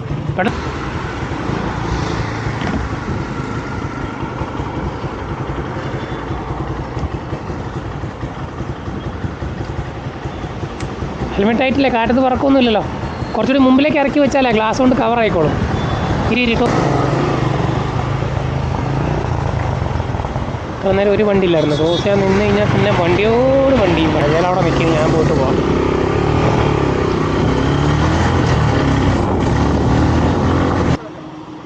ഗൈസ്, അപ്പോൾ ഇതാണ് കാർബൻസ് ബീച്ചിൻ്റെ എൻട്രി ഗേറ്റ്. വണ്ടി 4 വീലറൊന്നും കയറാതിരിക്കാൻ വേണ്ടി അടച്ചിട്ടേക്കുന്നു. 4 വീലറിൻ്റെ പാർക്കിങ് കാര്യങ്ങളൊക്കെ പുറത്താണുള്ളത്. ഇതിനകത്തുകൂടി നമുക്കിങ്ങനെ വളഞ്ഞ് വന്നകത്തോട്ട് കയറാം. അത് കഴിഞ്ഞാൽ ഇതാണ് നമ്മുടെ ആക്ടിവിറ്റീസ്, വാട്ടർ ആക്ടിവിറ്റീസും കാര്യങ്ങളൊക്കെ ചെയ്യുന്നതിൻ്റെ സ്റ്റാർട്ടിങ് പോയിൻറ്റ്. നേരത്തെ ഞങ്ങളൊക്കെ ആദ്യമായിട്ട് വന്ന സമയത്ത് ഇവിടുന്ന് നേരെ നടന്നു പോയി നനഞ്ഞു പോയി ആ ബോട്ടിനകത്ത് കയറാമായിരുന്നു. ഇപ്പം നമ്മുടെ ഈ ഫ്ലോട്ടിംഗ് ബ്രിഡ്ജ് ഉണ്ടാക്കിയിട്ടുണ്ട് ഇവിടെ. പിന്നെ ഇവിടെ ഇപ്പം നമ്മുടെ ആൾക്കാർ റേറ്റും കാര്യങ്ങളൊക്കെ ചോദിച്ചുകൊണ്ടിരിക്കുകയാണ്. അവർ ഡെമോയും കാര്യങ്ങളൊക്കെ ഫോണിൽ കാണിക്കുന്നുണ്ട്. ഇവിടുന്ന് അപ്പുറത്ത് കാണാൻ പറ്റുമെന്ന് എനിക്കറിയത്തില്ല. ദൂരത്ത് കാണുന്ന ചെറിയ ബീച്ച് ദ്വീപ് വരെ, ദൂരെ കാണുന്ന ചെറിയ ഐലൻഡ് വരെ കൊണ്ടുപോയിട്ട് അവിടെ ഫോട്ടോഷൂട്ടും കാര്യങ്ങളൊക്കെ ചെയ്തിട്ട് തിരിച്ചു കൊണ്ടുവരും. അതിനാ റേറ്റ് പറയുന്നത്. ഒരാൾക്ക് 500-600 എന്നൊക്കെ പറഞ്ഞ റേറ്റ് പറയുന്നത്. ഉള്ളതുകൊണ്ട് കുറച്ച് ഡിസ്കൗണ്ടൊക്കെ കിട്ടുമായിരിക്കും. പിന്നെ ആദ്യം അവിടെ ജെറ്റ്സി കിടക്കുന്നുണ്ട്. ജെറ്റ്സിക്കൊക്കെ ഇപ്പം ഞാൻ ഒന്നുകൂടി ചോദിക്കാം, ഞാൻ റേറ്റൊക്കെ മറന്നുപോയി. എന്തായാലും റേറ്റും കാര്യങ്ങളൊക്കെ ഒന്നുകൂടി അപ്ഡേറ്റ് ചെയ്യാം. പിന്നെ 1 വർഷത്തിൽ ഒരു തവണയൊക്കെ ചേഞ്ച് ആവുള്ളായിരിക്കും, വലിയ മാറ്റങ്ങളൊന്നും റേറ്റിന് വരാറുമില്ല. പക്ഷേ ഈ ഫ്ലോട്ടിംഗ് ബ്രിഡ്ജ് വന്നാൽ ഭയങ്കര എളുപ്പമായി കേട്ടോ. അധികം ദേഹം നനയാതെ ബോട്ടിനകത്ത് വരെ എത്താൻ പറ്റും. പിന്നെ അവിടെ ഇറങ്ങാൻ പറ്റിയ സ്ഥലങ്ങളൊക്കെ ഉണ്ട്. കൈസ് അങ്ങനെ ഈ കൗണ്ടറിൽ നമ്മൾ ടിക്കറ്റും കാര്യങ്ങളൊക്കെ സംസാരിച്ചു. ഒരാൾക്ക് 500 രൂപയാണ് റേറ്റ് പറഞ്ഞത് നമ്മുടെ ബോട്ടിങ്ങിന്. പിന്നെ ഈ ജെറ്റ്സ്കി ഇത് എടുത്തുകൊണ്ട് പോകണം, നമുക്ക് വേണ്ടിയാണ് കൊണ്ടുപോകുന്നത്. ഇവരിപ്പോൾ 3 പേര് ജെറ്റ്സ്കി ചെയ്യുന്നുണ്ട്, അതിന് 1000 രൂപ പറഞ്ഞത്. പിന്നെ തിരക്ക് കുറവായതുകൊണ്ട് റേറ്റും ഡിസ്കൗണ്ടും ഒന്നും തരുന്നില്ല. വലിയ ബുദ്ധിമുട്ട് സംസാരിച്ച് ഒരു തമിഴൻ ചേട്ടനായതുകൊണ്ട് നമുക്ക് വേണ്ടി 2 റൗണ്ട് കൂടുതൽ അടുപ്പിക്കാമെന്ന് പറഞ്ഞു. അതിനകത്ത് സ്ഥിരതാമസാക്കാൻ വായിക്കൊക്കെ ആയിട്ട് ബാഗ് കൊണ്ട് പോണ്ട, ബാഗ് ഇവിടെ കൊടുത്തിട്ട് നീ അന്നേര് വെയിറ്റ് ചെയ്യല്ലേ? ഉതിർ എടുക്കുന്നുങ്ക ചെറിയ വേണം.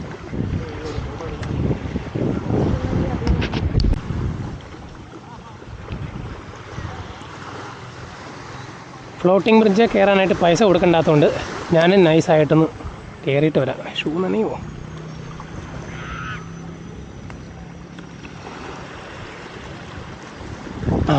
കേറി സാധനം കൊള്ളാം കേട്ടോ.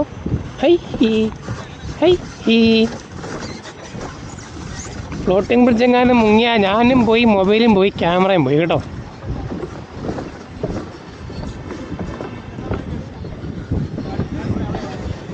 Safety first, no smoking. ആൻഡമാൻ്റെ കാലത്തുള്ള ബോട്ടാന്ന് തോന്നുന്നു. അയ്യോ, ആൻഡമാനല്ല, ജാമ്പവാൻ. പറഞ്ഞ് മാറിപ്പോയി. കുഴപ്പമില്ല, വ്ളോഗിങ് പഠിക്കുമ്പോൾ ഇങ്ങനെയൊക്കെയാണ്, ഇച്ചിരി തെറ്റുകുറ്റങ്ങളൊക്കെ ഉണ്ടാകും.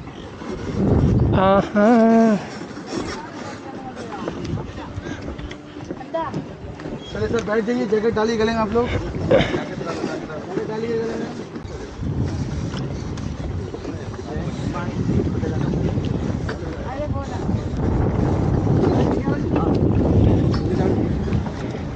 ചേട്ടാ ഓടിക്കാൻ പോകണോ?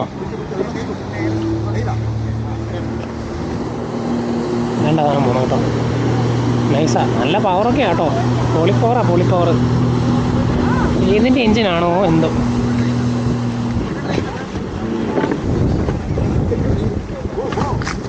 ഓളങ്ങളി അത് പൊളിച്ച്.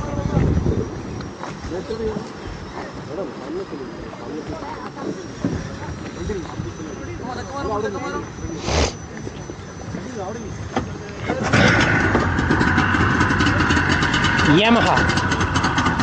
Yes, Yamaha.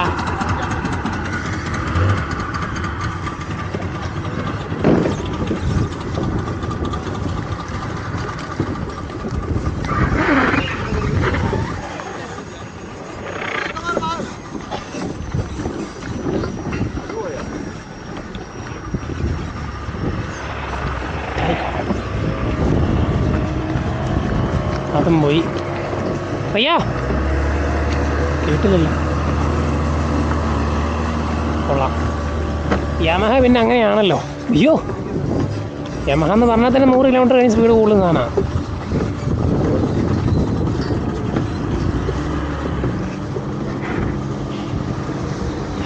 യമഹയുടെ എഞ്ചിനൊക്കെയാണ് ബോട്ടിൽ. വീഡിയോ ടെക്നോളജി വല്ലതും ആണോ? 100 കഴിഞ്ഞ് 140 വരെ പുട്ട് പോലെ കയറുമോ? ശരിയാ, ഇപ്പോഴാണ് ഒരു 30 കിലോമീറ്റർ ആയി കഴിഞ്ഞപ്പോൾ അതിൻ്റെ ഒച്ച വരെ കേൾക്കാൻ തുടങ്ങി. നമുക്ക് തിരിച്ചു പോവാം.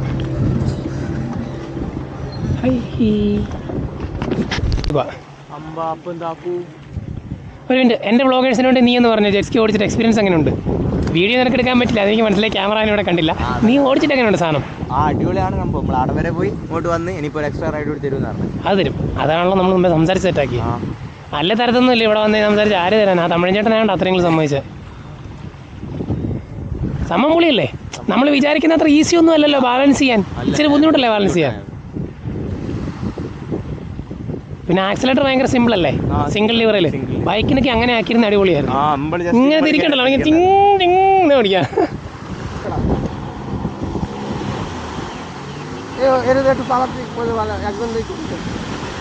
സിമ്പിളാണ്, വലിയ പ്രശ്നമൊന്നുമില്ല. കണ്ടില്ലേ, കുട്ടുപോലെ എടുത്തുകൊണ്ട് പോകുന്നുണ്ട്.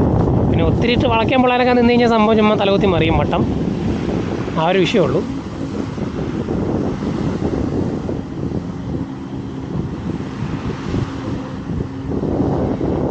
കൊള്ളാം കേട്ടോ. തന്നെ ഓടിക്കുന്നതിന് ചെരുവൊക്കെ ഉണ്ട്.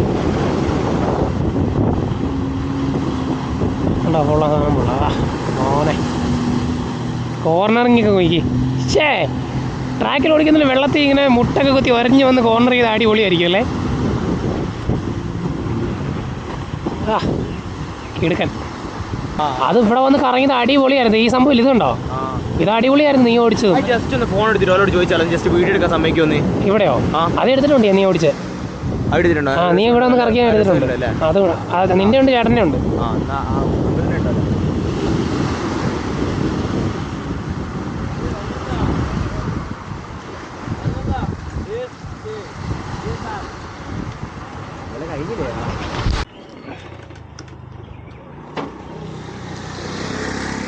അപ്പോൾ ഗൈസ് അങ്ങനെ കാർബൻ ബീച്ചിലെ പരിപാടിയെല്ലാം കഴിഞ്ഞു. ഇനി നമ്മൾ നേരെ വാണ്ടൂർ ബീച്ചിലേക്കാണ്. നമ്മുടെ കൂട്ടുകാരവരൊക്കെ അങ്ങോട്ട് വണ്ടിക്ക് പോയിട്ടുണ്ട്. നമുക്ക് നേരെ ബൈക്കിനെ അവരെ ഫോളോ ചെയ്തങ്ങ് ചെല്ലാം. ബാക്കി വാണ്ടൂർ ബീച്ചിലെ വിശേഷങ്ങൾ അവിടെ ചെന്നിട്ട്. ഗൈസ് മഴ എന്നെ പറ്റിച്ചു, ഞാൻ നിങ്ങളെ പറ്റിച്ചു കേട്ടോ. അതേ 100 മീറ്റർ ഇപ്പുറത്തെ മാറിയപ്പോഴത്തേക്കും മഴയില്ല. അതുകൊണ്ട് ക്യാമറ സെറ്റ് ചെയ്തു. ഇതാണ് വാണ്ടൂർ ബീച്ചിന് തൊട്ടടുത്തെത്താറാവുന്ന സീനറി. ഒരു 1/2 കിലോമീറ്ററും കൂടി ഉള്ളൂ കഷ്ടിച്ച്. കര തിരിച്ച് മഴ പെയ്യുമെന്ന് പറഞ്ഞ പോലെ കേട്ടോ. അത് അപ്പുറത്ത് മഴയുണ്ട്, ഇവിടെ മഴയില്ല. ഭയങ്കര ക്ലിയർ കാലാവസ്ഥ, ഒരു രക്ഷയില്ല. അത് എൻട്രി നോക്കി എന്നാ ലുക്കാന്ന് നോക്കി. ഈ ബീച്ചിൻ്റെ ഏറ്റവും വലിയ പ്രത്യേകത എന്ന് പറഞ്ഞാൽ കണ്ണീര് പോലത്തെ വെള്ളമാണ്. പക്ഷേ മുതല ഇറങ്ങാൻ ഭയങ്കര സാധ്യതയുണ്ട്.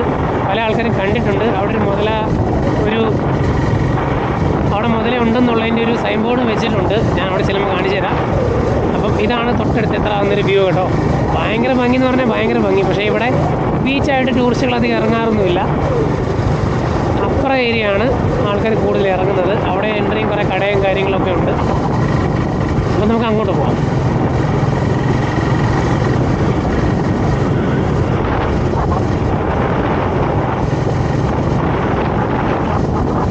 ഞാൻ ഈ ക്യാമറയിൽ മൈക്ക് സെറ്റ് ചെയ്തിട്ടില്ല. അതുകൊണ്ടാണ് ഞാൻ വണ്ടി നിർത്തിയിട്ട് ഡീറ്റെയിൽ ആയിട്ട് പറയുന്ന കൂടെ കറക്റ്റായിട്ട് പറഞ്ഞു തരാം. ഇങ്ങോട്ട് വരുന്നതിന് ചിലവ് കുറയ്ക്കാൻ പറ്റുന്ന കാര്യങ്ങൾ.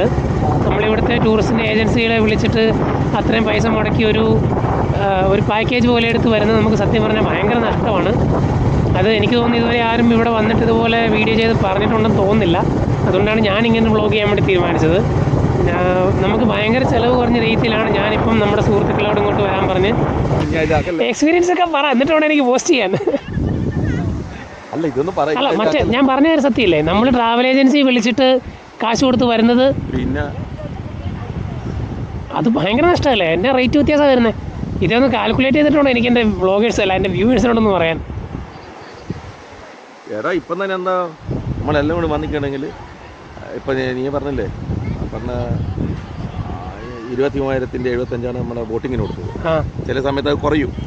അല്ലെ ഇനി ഗവൺമെന്റ് വോട്ടിന്റെ റേറ്റ് അല്ലേ നീ കൊടുക്കണ്ടോ? പക്ഷെ അന്നേരം ആ ബോർഡ് മറ്റേ ചപ്രാച്ചി വോട്ടാ സാധനം. അല്ല അതിന്റെ അല്ലേ നീ റേറ്റ് കൊടുക്കുക. അപ്പം കുറയ്ക്കാനല്ലേ നമ്മൾ നോക്കൂ. അങ്ങനെ നോക്കുന്നേരം പിന്നെ 50 രൂപേൻ്റെ അടുത്ത് വരും. ഇത് നമ്മളെ ഇനി വണ്ടീൻ്റെ പൈസ ഇല്ലേ, 50 രൂപ ആവേണ്ട സാധനമാണ് നമ്മൾ 23 രൂപ എഴുതല്ലേ. അല്ല ഒരാൾക്ക് 15,900 തിരിച്ചു വരുന്നോ? 15,900-ന് പിന്നെ ഇവിടെ വന്നിട്ട് അക്കോമഡേഷൻ, ഫുഡില്ല, ഒരു നേരത്തെ ഭക്ഷണം, പിന്നെ ബോട്ടിങ് മറ്റേ ഈ ചാർജൊക്കെ അതിൽ പെടും. 15,900 ഒരാൾക്ക് 16 കൂട്ടിക്കോ? 16. ഇപ്പം നമ്മൾ മൊത്തം ചെയ്ത് കഴിയുമ്പോൾ എത്ര ആവുന്നുണ്ട്? 2 ലക്ഷം റുപ്യ ആവില്ലേ ഇതിന് മൊത്തം ചെല്ലുന്ന സമയത്ത് നമുക്ക് 50,000 60,000 രൂപയിലേ ഒന്നുള്ളൂ. അപ്പം എത്ര വ്യത്യാസം നോക്ക്. 13 പേര് ഒരു കുട്ടീനെ വേണ്ടെന്ന് തുടങ്ങി. ഇതിന്റെ വ്യൂവേഴ്സിനോട് എനിക്ക് പറയാൻ പറ്റിയ കാര്യമാണ്. ഞാൻ പറയുന്നത് അതായത് ട്രാവൽ ഏജൻസിക്കാർ പറഞ്ഞത് ഒരാൾക്ക് 16,000 രൂപ. 16 ഉണ്ട്, 22, 24 ഓരോരുത്തരാണത്. നമ്മൾ ബാർഗൈൻ പോയിരിക്കും. അത് ദിവസം അനുസരിച്ച്. അപ്പോൾ അങ്ങനെ കുറയ്ക്കും. മിനിമം 16 അല്ലേ? മിനിമം 16,000 രൂപയാണ് ട്രാവൽ ഏജൻസിക്കാർ പറഞ്ഞത്. നമ്മളെത്ര പറഞ്ഞത് നമ്മൾ നോക്കാം. നമുക്ക് അവർ പറഞ്ഞത് 16,000 ഇൻറ്റു 12 കൊച്ചിന് കിട്ടും. 1,92,000 രൂപയാണ് നമ്മൾ ഇവിടെ വന്ന് 4 ദിവസത്തെ പരിപാടി കഴിഞ്ഞ് തിരിച്ചു പോകുന്നതിന് ഏജൻസി പറഞ്ഞ റേറ്റ്. ഇനി നമ്മുടെ റേറ്റ് കൂട്ടി. ഇനി നമ്മളിപ്പോൾ നോക്കിയോ, നീ പറഞ്ഞത് 1075 ഇൻറ്റു 13 23 രൂപ ഇതിനായി. അത് കൂട്ടിക്കോ. 950 ഇനി കണ്ണ് കാണാത്തുണ്ടോ? 950 ഇൻറ്റു 13 പേര്. പൂജ കുഴപ്പമില്ല. 12,350. 23,075 പ്ലസ് 12,350 എത്രയും 35,425 പ്ലസ് ഫുഡ് അടുക്കുന്ന ഫുഡ് അടക്കട്ടെ. ഇനിയിപ്പോൾ നമ്മൾ 1,200 രൂപ റൂമിന് ഒരു ദിവസത്തേക്ക് 1,200. അപ്പം 4,800. 4 ദിവസം എന്ന് പറയുമ്പം 3 അവിടുത്തെ കൂടി കൂട്ടി അല്ല ഒരുമിച്ച് കൂട്ടിയാലും കുഴപ്പമില്ലല്ലോ. ഇവിടെ കൂട്ടുക ഇവിടെ 3 ദിവസമല്ലേ നിൽക്കുന്നുള്ളൂ. അതെ 300 ആയില്ലേ. 10,000 രൂപ അവലോക്കിലും കൊടുത്തു നമ്മൾ. 10,000 രൂപ അവലോക്കിലും കൊടുത്തു. അപ്പം എത്രയായി? 1,00,000 ഒറ്റ 10, 100, 10,000 50,225 രൂപയൊക്കെയുള്ളൂ 4 ഫാമിലിക്ക്. 50,225 രൂപ 4 ഫാമിലിക്ക്. ഇത്രയും ചിലവ്. ഒരാൾ ഒരു ദിവസം 1,000 രൂപയുടെ ഫുഡ് കഴിച്ചാൽ പോലും അല്ല ഒരു ദിവസം 1,000 രൂപ 12,000 രൂപ. 12,000 വരില്ല. 10,000 രൂപ കൂട്ടിക്കോ ഫുഡ് 4 ദിവസത്തെ. 40,000 രൂപ. എത്രയായി? 10, 100, 90,000 ആവുള്ളൂ. 225 പോട്ടെ. വണ്ടിയില്ലേ? വണ്ടിയുടെ ഒരു ദിവസത്തെ 12 4 ദിവസത്തെ 4 16 അല്ലേ? 14 മറ്റേ അവലോക്ക് പോകുന്ന ദിവസം വരുമോ? അവലോക്കിലെ വണ്ടിയും കൂടി കൂട്ടി എന്തായാലും ഒരു ദിവസം 1,500 ആകത്തില്ലല്ലോ. 1,200 1,300 നമുക്ക് 1,500 വെച്ച് കൂട്ടാം ഒരു ദിവസം. അത്രേ വരും. 1,500 വരും വണ്ടിക്ക്. നമ്മൾ കൂട്ടാൻ നമ്മൾ മാക്സിമം കൂടുതലിട്ട് കൂട്ടാം. 2,000 കൂട്ടുക. 2,000 കൂട്ടിക്കോ. അപ്പോഴും എത്രയായി? 4 8,000 രൂപ. 8,000 രൂപ. 10,000 കൂട്ട്. 10,000 കൂട്ടിക്കോ. പ്ലസ് 1,00,000 ആകുള്ളൂ. 1,225 രൂപ. ചുരുക്കി പറഞ്ഞാൽ ഏജൻസി ത്രൂ വരുന്നതും നമ്മളായിട്ട് ബുക്ക് ചെയ്ത് വരുന്നതും 1,00,000 രൂപയുടെ വ്യത്യാസമാണ് 4 ഫാമിലിക്ക് ഇവിടെ വന്നിട്ട് പോകാൻ. കേട്ടല്ലോ ഗൈസ്, നന്നായിട്ട് കേട്ടല്ലോ. ഏജൻസിക്കാർ ത്രൂ നമ്മളിവിടെ വന്നു കഴിഞ്ഞാൽ 2,00,000 രൂപയാകും 4 ഫാമിലിക്ക്. നമ്മളായിട്ട് തന്നെ ബുക്ക് ചെയ്ത് നമ്മുടെ സൗകര്യത്തിന് വന്നാൽ 1,00,000 രൂപയാകും 4 ഫാമിലിക്ക്. 1,00,000 വരില്ലേ? ശരിക്കും 82-85 ഉള്ളൂ. നമ്മളങ്ങ് എന്നാലും പകുതി ലാഭമല്ലേ. അതാണ് ഇവിടുത്തെ ബിസിനസ്. അതുകൊണ്ട് എൻ്റെ സബ്സ്ക്രൈബേഴ്സ് കാണുന്നവർ ഒക്കെ ആൻഡമാൻ ഒരു സ്വപ്നമായിട്ടുണ്ട്. ആർക്കെങ്കിലും വന്ന് കാണണം എന്ന് ആഗ്രഹമുണ്ടെങ്കിൽ 4 ദിവസം വന്ന് കറങ്ങിയിട്ട് പോകാനായിട്ട് 4 night plus 1 day. 4 night plus 1 day. പെപ്സിയൊക്കെ കുടിക്കാം. പെപ്സി കുടിക്കാം. ഞാൻ മിക്സ് ചെയ്ത് കുടിക്കില്ല. Liquor consumption is injurious to health and narcotics is a dirty business. എന്തോ ഏയ് ഞാൻ പെപ്സി കുടിക്കാൻ പോവാം. എന്തോ ഞങ്ങൾ കണക്ക് കൂട്ടി നോക്കി കേട്ടോ. 4 ഫാമിലിക്ക് വന്നിട്ട് പോകാൻ 1,00,000 രൂപ ലാഭം. ചോദിക്കേ മിനിമം പറഞ്ഞ 1,00,000 രൂപ ലാഭം 4 ഫാമിലി ഒരുമിച്ച് വരുമ്പോൾ. ഞാനിതൊരു ബിസിനസ് ആക്കിയല്ലെന്ന് ആലോചിക്കുന്നത്. പിന്നെ ഏതാ നോക്കി നടത്താനോ? പണിയെടുക്കാൻ ജീവിക്കാമല്ലോ. ഫോൺ വിളിച്ചാൽ മാത്രം പോരെ. അവിടെ എത്തിയോ? ഇവിടെ എത്തിയോ? പിന്നല്ല നമ്മുടെ മലയാളികൾക്ക് അങ്ങനെ തന്നെ പറഞ്ഞു കൊടുക്കും. അല്ല വേണ്ട എന്തായാലും ഞാൻ ഈ വീഡിയോ പോസ്റ്റ് ചെയ്യും. അതിനകത്ത് എല്ലാ കോൺടാക്ട് നമ്പറും കൊടുക്കും. വേണ്ടവർ വിളിച്ച് പോട്ടെ. പിന്നെ വീഡിയോ കാണാത്തവർ കാശുകളായിട്ട് ലാഭം വേണം എൻ്റെ വീഡിയോ കാണണമെന്ന്.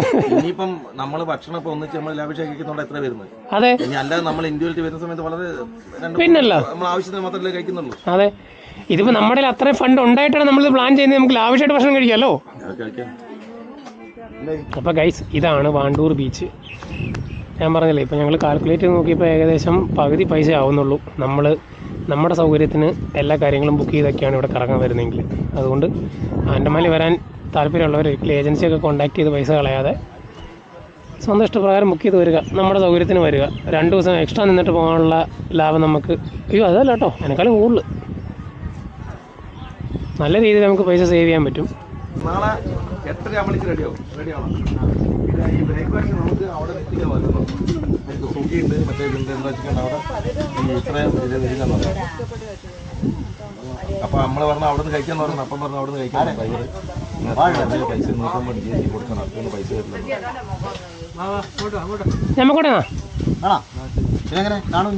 ഇനി കാണുന്ന നാട്ടിൽ ബൈ. നാളത്തെ ബോട്ടിന്റെ ടിക്കറ്റ് അതേ അവിടെ ചെന്നിട്ട് കുറച്ചും വിളിക്കാം. എന്തോ എല്ലാം എടുത്ത് കളയണ്ടേ?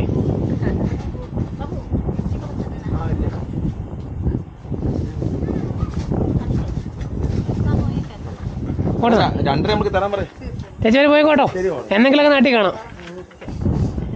ഓക്കെ അപ്പൊ എന്നാ ശരി. ഓക്കെ കാണാം കേട്ടോ. ഇതിന് താങ്ക്സ് കേട്ടോ. ഇതിന് ഇത് ഷുഗർ കൂട്ടിട്ടാ കുറച്ച് ചെന്ന് അത് കൂടുതലടാ, ഞാനും മധുരം കഴിക്കുന്നത്, അതുകൊണ്ട് ഇഷ്ടത്തിൽ ധൈര്യത്തോടെ കഴിച്ചു. മച്ചാനെ അപ്പൊ കാണാം. ചാനലൊന്ന് ഷെയർ ചെയ്തേക്കണം നാട്ടിൽ പിള്ളേർക്ക് കേട്ടോ. പണിയെടുക്കാൻ ജീവിക്കുള്ള. എന്തോ ഇന്ന് 1K ആവും.